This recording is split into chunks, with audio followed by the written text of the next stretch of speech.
so many people unknowingly are chronically stressed. And again, stress comes from relationships, it comes from past trauma, it comes from like food, and it comes from a lack of sleep and just expectations of others. I mean, it comes in so many different angles. And it's wild because I feel like some people feel like when they're sitting in doom scrolling, they're relaxing. Their physical body might, but their mind is not. And it's actually it's amping up their stress. Mm-hmm. But anyhow, I think a big part of the mindfulness is it is proven and I can feel it happening, but it allows your parasympathetic nervous system to take over, and it gives your body a breather from the fight flight sort of situation that a lot of people are in unknowingly. Hey, everyone, and welcome to another episode of Trauma Uncensored. I'm your host, Brooke Shearer. We've got another great episode for you today, which we will jump into shortly. If you're a regular listener of this podcast, thank you for your continued support. And if this is your first time listening, I'm so glad you found us. This podcast was created as a safe space for community, connection, resources, and support for anyone navigating trauma, grief, mental health, or pain. Here, your experiences are both valid and valued. Your story matters, and it's important to know you are not walking this path alone. It is my hope that each episode helps you feel more connected and reminds you that it is possible to not only live, but to truly thrive after hardship. Trauma Uncensored began as an extension of my own healing journey following immense trauma. The course of my life changed in the fall of 2015 and led to the tragic death of our 9-year-old son, Logan, in 2016 due to a distracted driver whose reckless choice behind the wheel led to the crash. In the time since Logan was taken from us, I have fought for my mental health and for my survival. That fight has led me down an unexpected path of discovery, healing, and recovery. It has given me the tools to sit here today and share these conversations with you. If you're new to the Trauma Uncensored podcast, I invite you to start with episode 1 titled The Crash. In that episode, I share the beginning of my story, which provides important context for the conversations and guest stories that follow. Speaking of guests, we believe our listeners' voices matter deeply, and we welcome those who wish to share their experiences. If interested, click on the submission link in our show notes below, email hello@traumauncensored.com, or reach out through any of our social platforms. Just be sure to include the word guest in your submission. All show information, resources, and links can also be found in the show notes. Be sure to follow us on our social media platforms and subscribe to us on Apple Podcasts, Spotify, or YouTube. And if this podcast speaks to you, and I'm sure it will, we would truly appreciate you leaving a review. Before we begin, a quick and important disclaimer. This podcast discusses topics related to grief, loss, trauma, mental health challenges, survival, and more.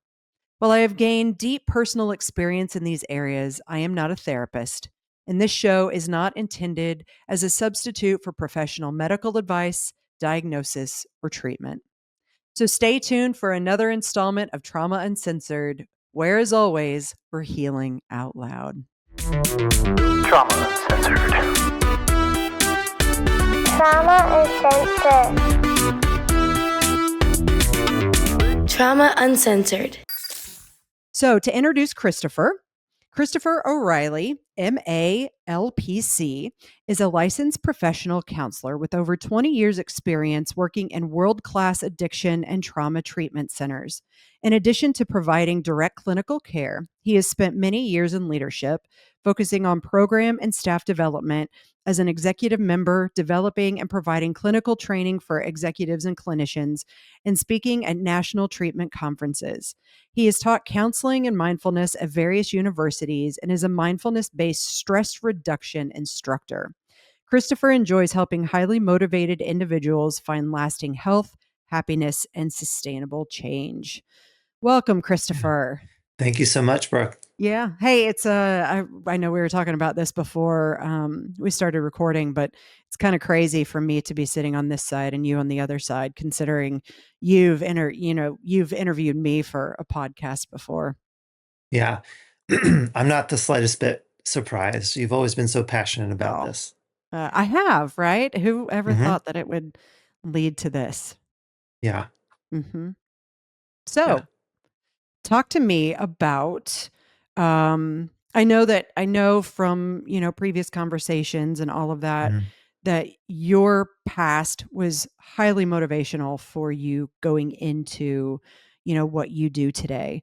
Mhm. I don't know where you would like to start, whether you would like to start with what you are currently doing now, or if you would like to discuss what led up to it, but the floor is yours. Sure. Yeah, I could start with my story, because I think, that kind of comes chronologically first. And um, for me, I grew up in a family that was very loving, but there was a lot of addiction and mental health. Not just in the home I grew up at, but even in extended family. So of course I knew nothing different, right? Like that was you don't even recognize it when you're in it. But ultimately, I think a lot of that led me to be a bit self-destructive as like a teenager. Um, I kind of started experimenting with drugs and got into some pretty risky behavior. And in some ways, it feels like it was a natural response to the environment that I was in. I know that's not always the case for everyone, but I think it's not uncommon. What was interesting for me though, Brooke, was like as much as I was a teenager and partying and doing whatever, I always had this part of me that was like craving something different. So as much as I was in that environment and that's all I knew, I feel like there was a deeper part of me that was like, gosh, like there's got to be more. And I could feel the pain and just like the self-destructive behavior, and like that was not good for me. I think I was even at a young age, I'm thinking like 14, 15 years old, like just seeing the stress in my parents and just knowing that I was in chaos to some degree. Um, so my path led to like progressed using, progressed erratic and, you know, risky behavior. I ended up dropping out of high school in 11th grade. Um, and tried some like construction jobs for a little while, but ultimately I found mindfulness. And it's so weird because I didn't know anybody that knew anything about mindfulness. But I literally was taking like a intro course at a junior college at a community college. And it's hard to describe in words, but it resonated with me so deeply. Just this idea that we can quiet the mind and be more in touch with our bodies and maybe connect with the intuition and wisdom that we all carry rather than just feeling the weight of the world, feeling the stress of not just our own stress, but the stress around us. And there was just some direction in it. And to this day, I mean, 25 years later, Brooke, I still don't understand why it resonated with me so deeply and I was drawn to it. It was almost like a spiritual experience in the sense that there was life before stumbling upon mindfulness and there was life after. I mean, it was pivotal for me.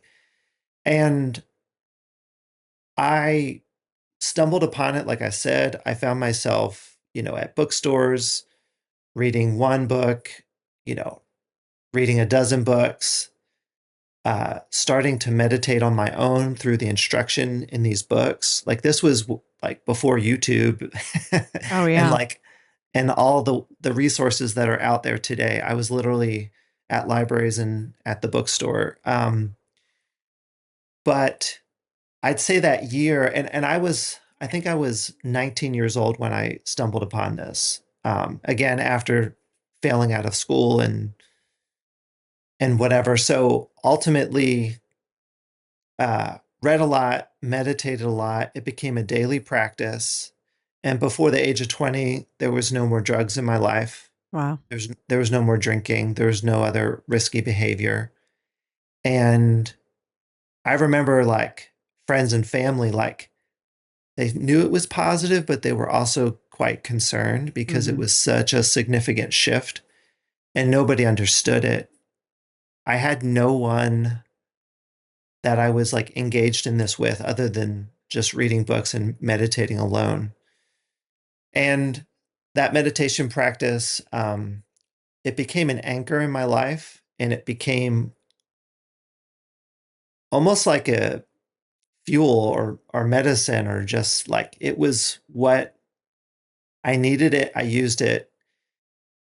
It was daily. Everything changed and ultimately led me on a journey of wanting to become a helping professional. And so got a GED, finished junior college, finished a 4 year school, went into grad school. I mean, it just, again, the trajectory was significantly different than the one I was on. And I Mhm. often reflect, even today, it's like so many of the people I grew up with and, you know, we're friends with, and I think a lot of us can share these stories, but the trauma, the destruction, the jails, institutions, and death. And like somehow that's not been my story. And I So when still, when when you say that, you mean like jails and death and all of that. You're talking about friends that you had growing up mhm, who have succumbed to those unfortunate endings or situations or exactly, friends and family. friends Yeah. and family.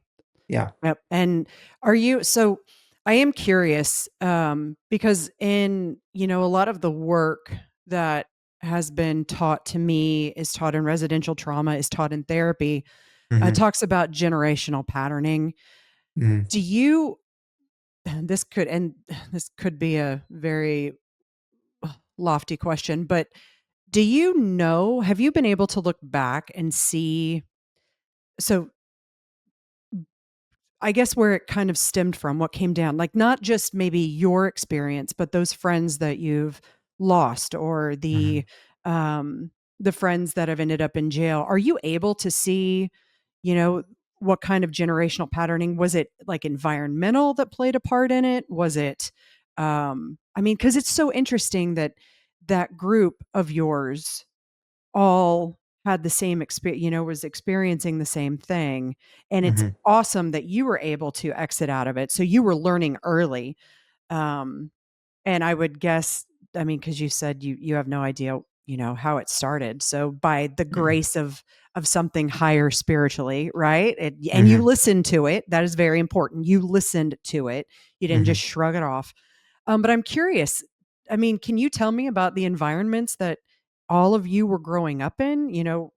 Whether it be environmentally, I mean, definitely the generational trauma that was being passed down in the house, what your friends were learning. Can you speak to any of that? Yeah, I think it's easiest to speak about the generational patterning for me and Hmm. like my family. You know, like my dad had like a lot of alcoholism on his family, so um, you know, he, was his father was, uh, physically abusive to some of his siblings and a rager. And just so my dad just grew up in a very stressful environment. And I think it was really, and I'm very grateful for this, like that physical abuse and some of that energy, if you will, that generational stuff, like that never came my way, which I just, and that was something my father was just like, that's not happening, right? Like that's not going to be a part of this. But my parents had me when they were very young.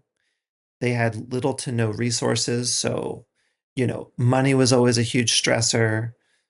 Addiction was a part of the story. Mental health was a part of the story. So it was like survival mode, Brooke. Like my parents were just doing the best they could to kind of get by. And so there was no thriving. There was not a ton of like emotional health within our family. So I think the stress of all that, when I started using drugs at 14 years old, that gave me relief from all of that. Sure. And I think, having a lot of addiction in my family, I think that was something I was also, you know, you can look at, you know, like environmental versus, genetics. Like I think I had both in that arena. So that is a big thing. And then when I think about some of my friends and what's interesting to me about addiction and mental health is like I have plenty of friends too that we partied and then like they got older and more responsible and they turned it off and they have healthy lives, where there's a handful of my friends that partied and could not turn it off. I would say, they struggle with addiction and it progressed to the point of like self-destruction Hmm. and for a handful of them death. So that's the interesting thing too. It's like I think people can experiment or use drugs recreationally or socially, and some can course correct, so to speak, and others can't. That's just the It unfortunate. is a curiosity to me if the people who can course correct are ones who have maybe lesser issues at home. I mean, I know that Yeah. so much is talked about. I mean, in terms of addiction, especially Yeah. about, trying to basically distract or to avoid what's Hmm. really being felt inside. And it is a very interesting curiosity of mine. Totally. And I would say along those lines, Brooke, like a lot of the people that, I mean, here's what I'll say. I think I spent 20 years working in residential addiction treatment, and I never once met someone who struggled with true addiction that did not have underlying trauma. Hmm. And so the journey in recovery or abstinence and recovery from addiction is to be able to like truly connect with other people and yourself and get support in that realm. And I think a lot of times people struggle to feel safe relationally due to past trauma. Therefore, recovery is really hard. Yeah. I mean, and that goes, I mean, honestly, I think goes for anybody who, whether you've got an addiction, although it's curious to me too. I have a feeling that many people have an addiction, but they Mm-hmm. don't recognize it because when you think addiction, you think drugs, but Exactly. you don't think about love addiction. You don't think about, spending addiction, gambling addiction, all of those other things. And all of Yeah. those are just that band-aid to help a band-aid to help the pain, but Mm-hmm. it doesn't fix it, it That's doesn't right. fix. Hmm. Yeah. So you're finding meditation, and which, by the way, I have to say that is so huge what you did there. Well, it was huge what your father did. And by breaking that chain of abuse, I Mm-hmm. mean, good on him, right? For saying this is not going to be. And he still carried forth some of that additional stuff that, Mm-hmm. you know, ended up being subjected onto you, um, or put onto you, I suppose. And um, the meditation that you got into, it seems to me that you went a step further for whether you knew it or not at the time, for your own Sure. family, because you were breaking certain generational patterns, Mm-hmm. the addiction patterns, and all of everything you were mentioning earlier, for sake of your future family. Mm-hmm. Yeah, I absolutely think so. And like you said, it had nothing, like I was not aware of it at the time. I think what I was aware of is that I felt peaceful, I Hmm. felt centered, and my fear and anxiety and stress level all became manageable. Like I'm not going to say that they disappeared. Hmm. I developed a coping strategy to manage stress in a way that I had no idea was possible. But truly, I mean, there was a significant difference. If my practice was really strong, meaning I took 30 minutes an hour in the mornings, like if I was consistent with that, my life felt so much different than when I was not. Yeah. So that it was like, again, it was almost like it was just a big part of my self care it was a big part of just like me taking care. Yeah, I'm trying to think of other ways to describe it, but that's pretty much it. No, I mean, I think that's great. As someone such as myself who gets up at, 4 or 5 in the morning and is Yeah, like, I should just sit here and meditate for a half hour. It'd be great for me. And then I get doing other things around the house and then the day's gone and I haven't done that. yeah, I will be interested as we continue to talk for you to throw in some, maybe suggestions or sure. encouragements for people and, how to get that practice started, how to Hmm. stick with it. Yeah, I mean, and I've heard, it takes like, what is it, 30 or 40 days for something to become a habit. And, you know, there's some really good research that shows um 10 minutes a day, if you can find a way to weave that into your rhythm, has a significantly positive impact on, stress management, anxiety, depression, just like all of the things. so But just 10 yeah, minutes a day. 10 minutes a day is Because I'm is sitting like here a thinking like, baseline. I mean, because most people talk about like 30 minutes to, I mean, Mhm. is it something like you work yourself up to, honestly? Totally. So And Brooke, no, you go ahead. Yep. yeah, I was just gonna say, like, even hearing you say, like, I know it would be good for me, and like, I mean, I've spent my whole career like helping people and helping myself like figure out how to change and to Hmm. grow. And what's hard about it is we can all think of like 10 things that could be good for us: diet, exercise, sleep, connection, meditation, sunshine, like all of it. But if it's another thing on the to-do list, it's going to be hard Hmm. to do, take care of it, because there's some things that we do to take care of ourselves that we don't even think about. Most people brush their teeth each day. Most people shower pretty regularly. Most people, take care of basic responsibilities. And like, how do you view this as less of another thing on the to-do list, but just like an essential um, part of the way that you function? Yep. I mean, and for someone like me who's been so used to go, go, go, it's so Hmm. hard for me to. That's where for me it's good to actually pay someone to help me because Sure. then I will show up to it. It's kind of like, Yes. working with my trainer Danielle. I'm like, "Oh, you're on vacation for Thanksgiving the entire week and I'm going to get on the rower every day and do some planks and a couple other core exercises." And that's happened one time since she's been Yeah. gone cuz I'm not paying to be there.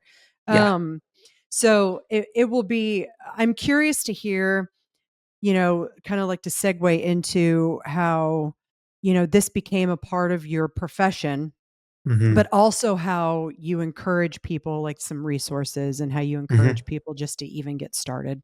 So tell me about Sure. how, all of the experiences from learning all of this, Hmm. allowing yourself to go down that path, how it led to where, I mean, 25 years, 25 Hmm. years of all of this, I mean, is fantastic being dedicated for that Yeah. long. Yeah. And that's the part too, Brooke, that I like. I know it's hard to develop new healthy habits, and I struggle with that myself with some. I, I can't even describe really why this part, it doesn't feel like hard. It's more of like, gosh, like I just crave it so deeply, and I need it. I want it. I make time for it. It's just one of those things. But to answer your question, so I don't think I meditated with another person for the first 10 to 12 years Wow. of my thing. It was literally one of those things where I would wake up in the morning before anybody in my house, and when I was in my 20s it was just me, but Mhm. um and just create space to do so. Um but then professionally, I was working at a residential addiction treatment center, and they're always looking for new uh helpful treatment, you know adjunct treatment modalities for clients that are in recovery. And I stumbled upon the work of John Kabat-Zinn, and he's the founder of mindfulness-based stress reduction. And he basically created an 8-week program that was designed to lower stress, which allows the mind and body to heal better. So many of our chronic diseases are stress induced. And whether you're trying to heal from, breaking your ankle, trying to heal depression or anxiety, trying to heal with trauma, if you can manage your stress better, the healing process, the body knows what to do. It's a matter of like taking as much pressure off of your system as possible. So John Kabat-Zinn not only created this program, but has like 40 plus years of research. I mean, he literally put these programs in hospitals where folks can, you know, go through this program, reduce their stress, and they kind of follow them and to see how their healing and relapse rates are. So it's extremely well researched and extremely powerful. All that to be said, I got the privilege of getting trained as a facilitator of MBSR, and my job at the time at the treatment center as a director was to program development, staff development, training staff when it comes to this. So we integrated very intensely mindfulness into the treatment for the clients. And what's really fun about that is you have to train the staff in order to train and for them to use it in the work with the clients and the patients. So it's just kind of like a win-win where the staff had the benefit, but also the understanding, and then they could kind of disperse it to patients and their families and clients. So that's sort of how it became a thing. And I, for years did it there, and in as a therapist myself, working with clients in my own practice, and just really seeing the value when it comes to nervous system regulation, stress management, coping strategies, and sometimes even on a deeper level, like people reconnecting with their intuition. Brooke, we live in such a distracted world. I think culturally here in the US, it's exceptionally bad. Um, Mhm. we're a consumeristic society. Our attention is constantly up for grabs. And I also see a mindfulness practice as almost like a way to balance that out, or almost an antidote to the distractions in this life. And it's not just the distractions of like, obviously it's not just like stress and work and family, but it's like social media and just everyone wanting your attention. And I think you can lose yourself in that. Mhm. And that's a really good point for people. See, and I don't spend a lot of time on my phone. Now, in the depths of my OCD, when things were really bad, I couldn't get off of it, right? Hmm. That was one of the things, one of the exposures that I had to deal with in OCD treatment actually was, you know, staying off. I'd have to count Hmm. every time that I get on and research something. And it's crazy because now, I use it. Obviously, if someone texts me, but I've got my watch on, so I know that someone's getting a hold of me, but I don't jump to it. Sure. I don't read the news. The only reason I'm on social media, honestly, is because I have the podcast and I, Hmm. do the social stuff for it. Um, but if I was on the phone, because I've already mentioned I don't find time for myself, right? Hmm. And I'm hoping people listen and hear this. I say I can't find time for myself to meditate. Although for Hmm. me, I don't think it's I can't find time. There's just this block that keeps me from doing that daily practice. And that could be my Hmm. anxiety. So, oh, I've got to get up, I've got to do this, I've got to do this, and this needs to be done, and this and this and this, so I'm Hmm. making excuses, right? Hmm. But for people who spend all their time on their phones, and down to teenagers, think Hmm. about what they could do if they just took 10 minutes of that. If you have the excuse of, I can't find time to meditate, Yeah. Well, I mean, that's where you can be like, well, how much time do you spend on your phone a day? You know, how much time Y- do you spend on technology scrolling and doom scrolling? And that just makes Sure. things worse. And, you Totally. know, mhm. Yeah. Yeah. And I think you touched on some of the key issues, which are, you know, I think we have to give ourselves permission. It's very rare, and I really do feel like it's a cultural issue. In 2025 in the United States, like there's not many people that take 5 minutes to be still in the middle of the day, to hit the pause button, so to speak, and notice the rise and fall of your chest as you breathe. You know, and just kind of go into a centering practice. Um, what is common is people will take 10 minutes and doom scroll, or Mhm. even just sit there and think about yesterday or think about tomorrow. It's very rare, I think, when we are awake that our mind is in the same place as the body, which is in the present moment, in this here and now. That's interesting about the mind because it can be in three places at once, like past, present, and future, where the body is always in the present, and which a lot of the meditation I teach and that I practice is using the physical body as an anchor for the mind. Again, just noticing. And the nice thing about body awareness meditation is that there's a lot of information in the body that we are not connected to. Emotion lives in the body, stress lives in the body. And if we pay attention to our body, we're going to learn a whole lot about what we need and where we're at. The other thing I would say, Brooke, it's like creating space to be present can be extremely uncomfortable at Mm. first. Absolutely. Oh, It's yes. it's gonna just some people feel like they're crawling out of their skin.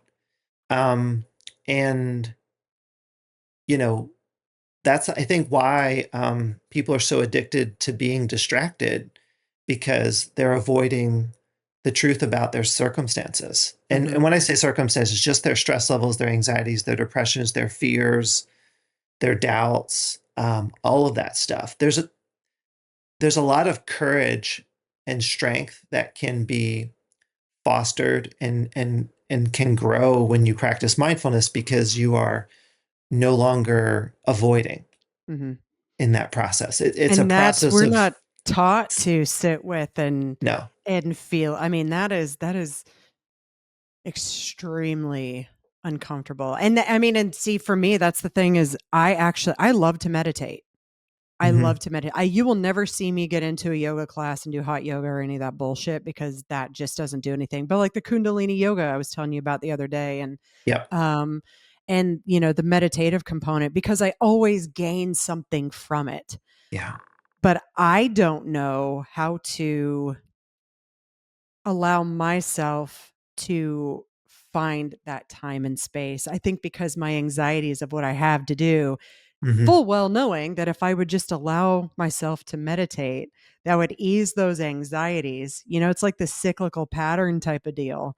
Yeah. And I mean, how would you, for people that are out there listening who are just like me, Hmm. how would you encourage them to, you know, begin said practice? I mean, aside from starting, you know, obviously 10 minutes a day, but if someone said, okay, you know what, I like hearing this.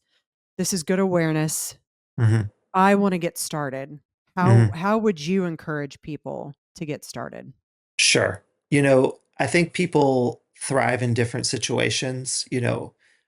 For some of your listeners, Brooke, they might need to literally find a yoga studio that has a meditation offering or to join an online group or just do something like that where there's kind of like you were saying earlier, you know, that accountability can be really Mhm. great. That's the thing I love about teaching like 6-week courses because there's accountability and support involved in that. I think that can be really huge. Um, the beautiful thing about the world that we live in today is that there's a lot of resources out there. So you can find a ton of guided practices that, if you can commit to just like again, 10 minutes a day, that could be really huge. Um, and the next thing I want to say, I'm going to give a quick story to give it context. But one of the challenges I remember, I had a really solid practice, which was easy for me to do in my 20s. It was me like doing my thing in college, could make time for it. But then in my 30s, I started having kids. I got married in my late 20s. 30 had my first daughter, and we had 3 kids in 5 years. And so meditation was super easy when I could sleep at night, you know? And having kids, that's obviously not a given. And just the stress of that, obviously a good stress, but it's a lot of extra. So my meditation practice in my early 30s really shifted. I maybe didn't have the time or the energy to sit for 30 minutes in the morning before my day. But what I would do is turn off the radio and be present with my breathing as I drive to work. That's a Mm, 20-minute hmm. opportunity. Um, it's kind of silly, but like when you walk the dog in the morning, can you, rather than letting your mind think about the day or reflect on yesterday or just be completely distracted, can you feel your feet touching the sidewalk as you walk the dog? Again, allowing the body to be an anchor for the mind. It's kind of silly, but like when you brush your teeth in the morning, can you just brush your teeth? When you're taking a shower, can you just take a shower? Be present in that. And even at work, I would walk from one meeting to the next rather than rehearsing what I was going to say in that meeting or preparing. I would be present in that journey. So, what I'm describing is what I call like informal practice. And you can do a formal practice where you're literally, sitting and you've carved out time, but you can also be present in everyday experiences. I mean, you can very mindfully drink a cup of coffee in the morning and be fully present with that experience. It's sometimes hard to get started when it's another thing on the to-do list, like I was saying earlier. Hmm. But what I'm offering is some informal ways to be present in your everyday life.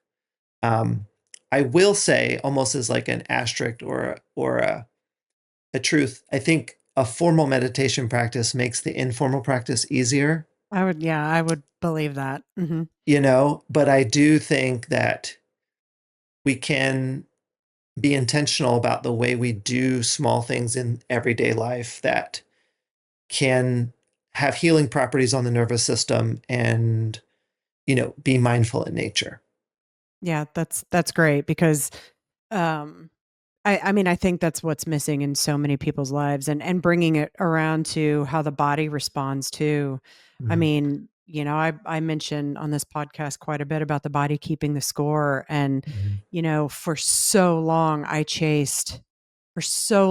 tried to chase answers to what was going on with me, not understanding that, with all the chronic pain I was dealing with, not understanding that the trauma was causing that. And, the connections that the brain makes as warning signals, like, there's nothing actually wrong. It's just the brain understands that.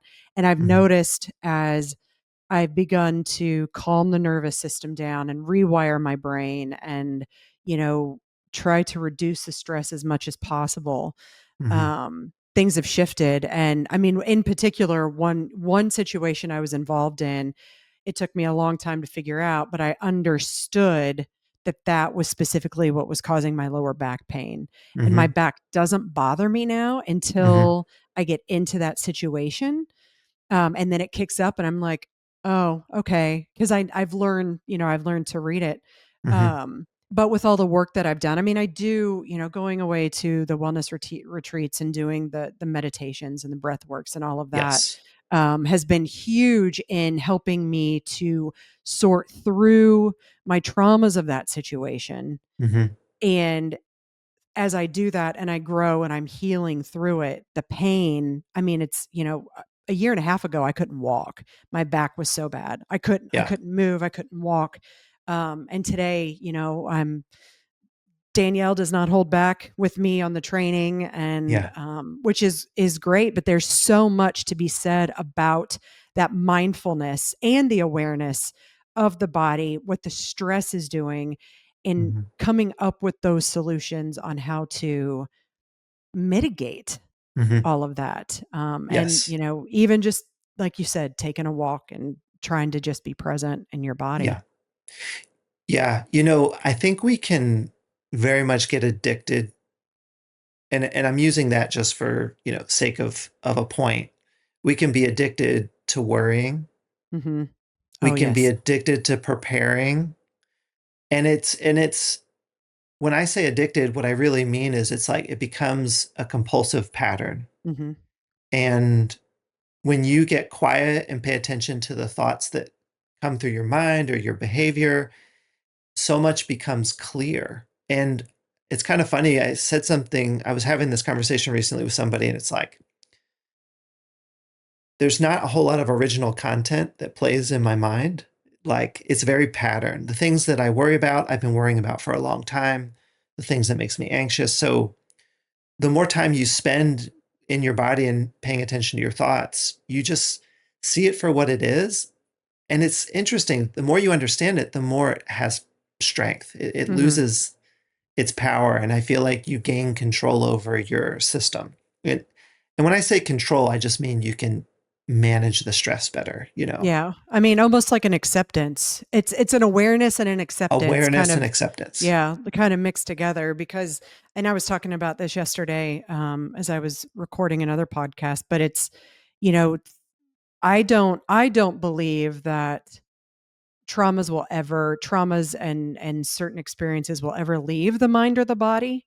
Hmm. It's becoming, it's having the awareness of how it affects the body. And if like this morning I was walking around, and I told you before we started recording, my anxiety was super high. Hmm. And I mean super high. And I was able to take a step back and be like, oh yeah, it's because Christopher's coming on the show. That's why. So I was able to embrace it. I knew, like, Yeah. I didn't try to run from it. I didn't try to distract from it. I was aware. And that's, I think, part of what the mindfulness, correct me if I'm wrong, but part of what the mindfulness is good for is creating that awareness, is keeping you still enough to have Hmm. those aha moments. Because Hmm. I'm sure this goes for everyone, but I know for me, it's not like I go into a breath work session and I have this. I mean, I always have great breath work sessions, always. Or, Hmm. I love guided chakra meditations, or, Hmm. I mean, there's so many different meditations that I really can get into. And it's not like everything will change. I'll have this major aha moment that will change everything in that Hmm. one, but it builds each time Hmm. I do it. It builds. And I've noticed recently I had this, I mean, huge aha moment. There was like a shift, a major Hmm. shift that was needed for me in my life today.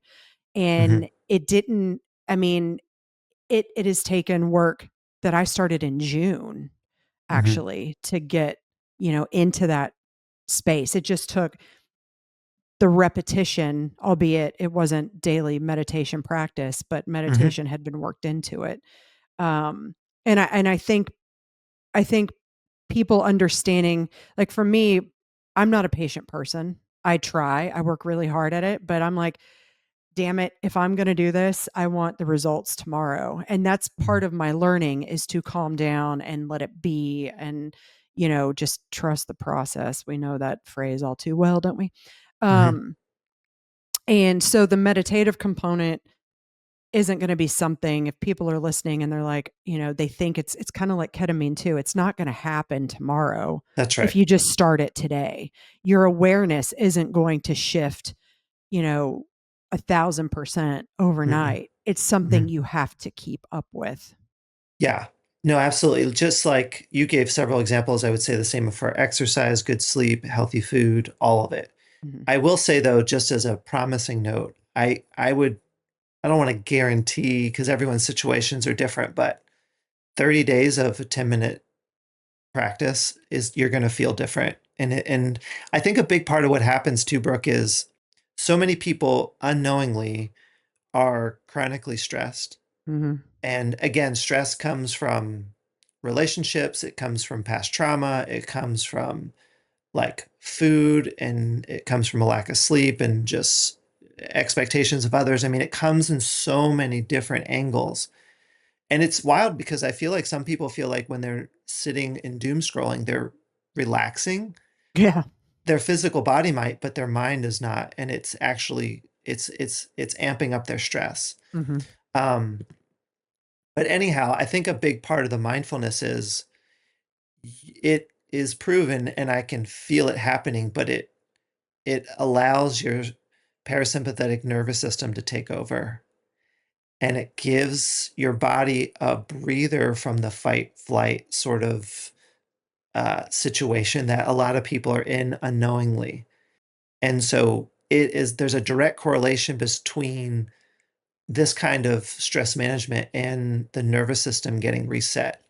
Um, and I can share this story really quick, but when I was like 6 or 7 years old, I experienced a very intense traumatic situation. I literally watched my dog as a 6-year-old kid get murdered in front of me by Oh. someone shot the dog Oh like my in front of gosh. me. I know it was horrible, but I share that with you because from 6 years old through like my teenage years, like if I sensed aggression or like someone was like angry, like I had a strong physiological response. I'm talking like shaky, like I couldn't handle any kind of uh aggression or loud. I mean, it was very much just like trauma, you know, response. And when this happened to me, I had no like help or therapy or nothing. I mean, I had support, but nothing. But anyhow, so all that to be said, one of the things I noticed in my 20s, probably by like 26, 27, that trauma response was no more. Really? And again, no therapy. I'm a big proponent of therapy, but I'm just trying to highlight the healing powers of my mindfulness practice to my nervous system. Hmm. Yeah. I don't know. I think you pretty much convinced me that I need to, that it needs to be a daily thing, even if it's Yeah. at 4 a.m. Although it'll maybe put me back to sleep since I can't seem to sleep past 4 a.m. these days. Brooke, the number one meditation like out there as far as like resource wise is sleep meditation. Hmm. Um, think about it. I mean, if you can kind of like quiet the mind or just have this relaxing sort of guided meditation, it can actually help a lot with that. Yeah. I mean, I have no problem going to sleep. It's staying asleep past, I Sure. mean, like this morning when I rolled over, it was like 3:52 or something. I was like, Oh, well, we're done. The day man. has begun. And then I've got the dogs that are in my face licking me and wanting to get up and eat at 4 a.m. So that's just those are how my mornings go. Sure. So I know that you are in 2026 starting a new program, a new Mhm. meditation program. Can you tell me, and I mean, this is open to all people. And again, we'll put resources in the show notes, but can you talk about that? Let everybody know what you're doing. So I do some mindfulness coaching in my private practice, and what I wanted to do is start a group that it's going to be a 6-week group. I'm going to start it online just for convenience for folks. I'm starting two in January. One's for therapists specifically, and another one is for whoever's interested. And it's going to be a 6-week group where we meet once a week and for an hour and a half. And in that hour and a half, I will guide people through practice. I will do some teaching, give it context. There'll be times to share about your experience and your intention. And the hope is that having the weekly meeting will give everything context and support, and there's accountability in that. In between sessions, there'll be quote homework assignments, right? Like practice for you, and that'll be something that we can check in on every week. And I have a structure where we'll introduce different meditation practices, talk about it in the forums, like talk about stress management, talk about how it impacts relational health, help you reconnect with intuition, There's just like I have a whole kind of series planned, and the hope is by the end of the 6 weeks, it will become like a good habit. It'll be integrated into your life, and also, you know, the kind of meditations I like versus maybe what would be helpful to you, Brooke, could be different. So the variety can be helpful for people too, and there'll be a sense of Yep. community. So it's not going to be like trying to do it on their own, so to speak. Yep. No, that's great because community too. Community helps to keep you accountable as Totally. well. So I've experienced Christopher's meditations while in res trauma. While I do not currently work with Christopher in terms of meditations, Jordan has worked with him before. Um, I do highly encourage anybody. I mean, what a great New Year's resolution type of, Mm. or New Year's goal for yourself or for Hmm. someone listening to have. So I do encourage people reach out to Christopher for sure and check out this program. What days and times, just to throw that out there? Sure. Do you know yet? I have them on my website. I'm trying to remember. I think That's all right. like I try to pick like midday for both of them, and I think it's like going to be on like a Thursday, Okay. um, midday Central Time. For those But who maybe want to be a part of it but can't attend due to work or anything, will mhm. there be recordings that they can catch up on, or is it primarily just in person? Yeah, so it's so experiential, like it's so like it's a live teaching, it's interactive. There will not be recordings, but I can tell you that I certainly plan on, this is just the beginning, meaning in the spring I'll want to do another round. I also offer individual mindfulness coaching in my private practice, so that would be an option for people too. And you do that digitally as well. Sure, I can do Yep. that in person or digitally. Yeah. Yep, because I mean we've got a bunch of listeners here locally, but we also have a ton of listeners who are looking for resources Yeah. far and wide. So, and I do again, I highly recommend Christopher's. In fact, when I was at Res Trauma the second time, you came in on Christmas and led the mindfulness group, and Yeah. that was extremely beneficial for someone like me who was just a mess because I wasn't at home with my family. So Sure. thank you for that. I appreciate it. I don't know that I've ever Yeah, no expressed the worries. gratitude for that. So Sure thing. Sure awesome. thing. Well, we're about up on time. Is there anything else that you would like to add? You would like people to know? Any Yeah. additional experiences? I think the one thing that I think is important just to highlight, and I probably touched on this a little bit, but like I'm a huge fan of like, um, there's so much good information out there, right? Like self-help, these things like this, like Brooke, like your podcast, um, therapy is so helpful. I think just giving like mindfulness some context can be so good. I look at it as like you spending time with you. Like we absorb so much from all the information around us. And I think sometimes it can be overwhelming. It's like if you spend your days hearing what everyone else thinks, we can take bits and pieces of that, but like, what do you think? Hmm. Like, what is your intuition telling you? Um, how do you look at discernment? You know, it's almost like it's good to take things in, but like, I think it could be really valuable to be still and just like let it all settle and really understand where you are with it all. So even like when I work with people individually, it's like it's almost like how do you balance out all the information and ideas and get quiet and see where the next turn in your life is, or like what do you do with that? So it's truly a gift. And we develop and we spend so much time like nurturing relationships with other people. How about your relationship with With yourself? yourself, absolutely.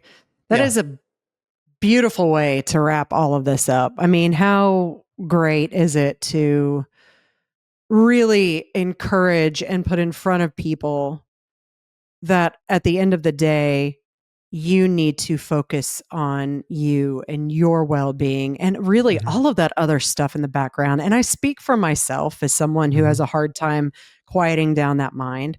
Hmm. None of that. Is the world going to fall apart if it doesn't happen in that moment? Hmm. And if you don't allow yourself to de-stress and focus, your body and mind could and probably will fall apart. So what's more important? Is it, Yeah. taking care of this in the house in that exact moment? Or can you allow yourself 10 minutes to sit and be with yourself? Yeah. And you know what? The beauty of it is you never know what you're going to actually hear from it. And Hmm. that could mean everything and moving forward from the healing, or like you said, the intuition, maybe Hmm. following a certain path or being guided to a place you never would have come up with on your own while you're running around the house or thinking about the emails or doom That's right. scrolling. Well, and I also think, Brooke, like one of the best things I can do for my children and my wife and the people that mean a lot to me is to center myself. Hmm. Because when I do, and when I am with them, I can be more present. I'm a, and they feel that. Like I hope they feel that. I know I feel it when other people are present. The other thing I think is important, it's like this time, it's some people connect with their creator in these quiet moments. Like we pray for some people, right? Like they pray, but then it's like, can you create space to hear too Mm-hmm. and receive? It's Mm-hmm. like I think that part is really critical too. It's like tapping into something greater than yourself, and um, yeah, just being intentional about moments or times where you're not distracted and just seeing what's there. That's awesome. I am so glad you said that, because there's so much power in just really slowing down and cutting everything else out and hearing. Yeah. I am curious, have you passed these or encouraged or influenced your wife and your children to meditate? Do they practice at all? Or is that just a dad thing? I would say for the most part, it's a dad thing. Um, and I think that's okay. I think we've practiced as a family, like, whether it's going on for hikes in like a silent kind of way, or even, you know, maybe before meals, just like holding space, things like that. Um, but yeah, it's primarily, I would say, a dad thing. But you're also planting the seeds, right? You can't force Yeah. them, and you are showing them what is possible and what it could do for them. Yeah. Growing up in a family where there was addiction and mental health, like, I think, and again, I love my parents to death. It's not anything other than just my experience. I think there was a lot of distraction and they just weren't present. And I would go as far as to say, like, I feel like emotional neglect, unintentional, right? Hmm. So fast forward to my life, and it's like where we were talking about before, Brooke, as far as breaking generational patterns. I think it's extremely important for me, and by no means am I perfect, or I'm absolutely reactive and I lose my cool and like I get There's no off. way. No It's way. true. Knowing I you, promise you. I say I call bullshit on that 100,000%. Yeah, but just holding presence and truly offering that up in the relationships that matter to me um, is a big thing for me. So they get it indirectly. Yeah, Yeah, that's good. No, yeah. I uh I commend you for that. I do, Thank you. because everybody, I mean, I think about myself with the childhood trauma and others close to me who still struggle with it. And, what are we passing on to our kids? And what a great way to, I mean, by grounding yourself, by being more present, Mhm. and yes, you're going to be reactive, right? Everybody's reactive. I don't care how Of much course. you meditate, and Yeah. showing them that it doesn't have to be a life of anguish, right? There are Hmm. ways to calm yourself down. There are ways to approach situations better, or more appropriately, and all of that through the mindfulness, because it seems like to me, practicing mindfulness and meditation can lead to being that mindful in situations that might have before just Mhm. completely tripped you up. Sure. Yep. Totally. Awesome. Oh, Christopher, thank you so much. I would love to have you back later if there's more that you would like to talk about. We could have these conversations regularly. No, I'd be happy to come back, and even we could, be more specific if there's something we can talk about it. We could Oh figure it yeah. out. I like the 30,000 foot view type of, Yeah. to begin with, and then Mhm. diving in, more specifically. I think that gives listeners a chance to get to know you and then to be excited to hear, Mhm. I don't know, maybe you could lead everybody on some form of a mindfulness journey one Totally. time too. So Yes. that would That be could be fun. awesome. That would be Yep. awesome. I know I need it. Yeah. I'm not getting out to Cool. that wellness retreat again anytime soon. So Lord knows I could use it. Yeah. So again, I will put show notes, or in the show notes, the link to Christopher's website, his contact information, the new program that he is starting for those that are interested. So you can reach out to him. You can ask, any questions. You can also reach out to hello@traumauncensored.com with any questions, both about Christopher, or if you want to be a guest or have any questions for the show. And then any specific links or additional resources that Christopher would like all of you to have, I will put in the show notes as well. Christopher, thank you. Thank you You're so so much. I'm welcome. so grateful Thank you, for you. Brooke. All right. You Until too. next time.